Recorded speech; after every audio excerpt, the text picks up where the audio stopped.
ಅವ್ರು ಹೇಳ್ತಾರ, ನಾನು ಮಹಾರಾಷ್ಟ್ರದ ಹೆಣ್ಮಗಳ ಮದುವೆ ಆಗೀನಿ, ಮಹಾರಾಷ್ಟ್ರದ ಅಳಿಯ, ಆದ್ರೆ ನಾನು ಕನ್ನಡಾಂಬೆ ಹೆಮ್ಮೆಯ ಪುತ್ರ ಅಂತ ತಿಳ್ಕೊಂಡ. ಹಂಗ ಇವತ್ತೇನೊಂದು ಉತ್ತಡತನ.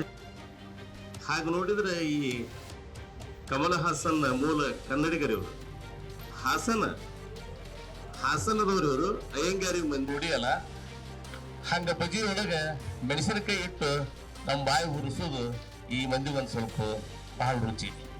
ಹಂಗ 4 ಚಲನಚಿತ್ರಗಳನ್ನು ಮಾಡಿ ಫಿಲ್ಮ್ ಫೇರ್ ಅವಾರ್ಡ್ ಪಡ್ಕೊಂಡಾರು. ತಬರನ ಕತೆ, ಆಮೇಲೆ ಕುಬಿ ಮತ್ತು ಇಬಾಲ, ಇವೆಲ್ಲ ಸಿನಿಮಾಗಳನ್ನು ಮಾಡಿರ್ತಕ್ಕಂಥವ್ರು. ಮತ್ತು ಚಾರು ಹಾಸನ್ ಅವರು ಎಲ್ಲೆಲ್ಲಿಗೂ ಹೋಗಿದ್ದು ಗೊತ್ತಾಗ್ತದೆ.